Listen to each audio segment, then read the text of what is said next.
Nalalapit na nga ang mga laban ng Gilas Pilipinas para nga ito sa FIBA Asia Cup Qualifiers at ang una nga nilang makakaharap sa February 22 ay ang Hong Kong. At kung real talk lang naman ang pag-uusapan, mukhang makakaisa dito ang Gilas Pilipinas dahil ang Hong Kong ay hindi naman talaga ka-level ang Gilas Pilipinas. Kumbaga, ang Hong Kong basketball ay mukhang nagde-develop pa rin magpasa hanggang ngayon at hindi pa nga nila kaya ang level ng basketball ng Pilipinas.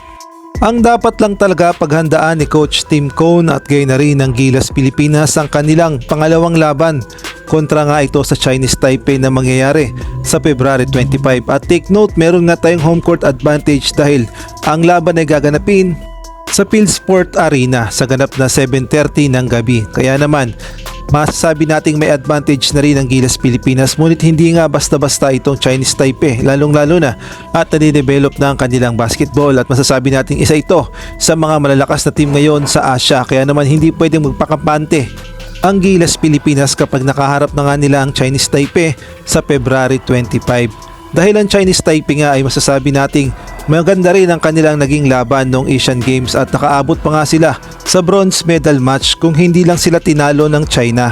At bukod nga sa mga local players ay meron pang pinagmamalaki itong Chinese Taipei na posible daw umanong ipangtapat kay Scottie Thompson sa point guard position. Walang iba kundi ang kanilang dating naturalized player na si Abasi na ginawa ng local player ng FIBA dahil matagal nang nakatira sa Taiwan. Ito nga daw ang masasabing alas ng Chinese Taipei sa Gilas.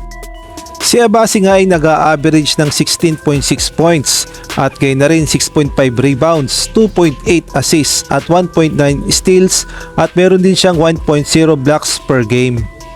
Kaya naman bagay na bagay daw talaga itong itapat kay Scottie Thompson sa point guard position, lalong-lalo na kapag nagkaharap na nga sila sa February 25.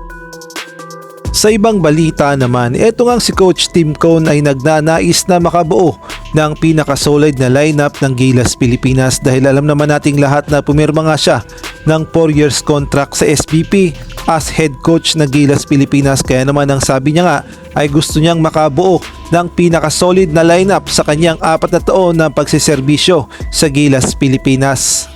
Ang sabi nga ni Coach Tim Cone, the idea is 3 or 4 years. We should do all these windows together and keeping the continuity going. The system, the same players, get to know each other better and better and they will reach their full potential after 4 years. Ayan nga ang gustong mangyari ni Coach Tim Cone sa Gilas Pilipinas na makabuo siya ng solid chemistry, solid players at gagawin niya nga yan sa 3 or 4 years na pamamalagi niya as head coach ng Gilas Pilipinas.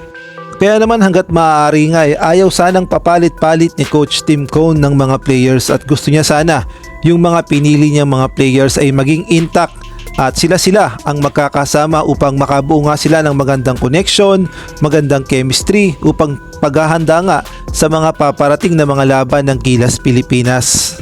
At ang pinaka-target nga ni Coach Tim Cone ay makabuo ang Pilipinas ng ating sariling version ng Dream Team Gilas Pilipinas.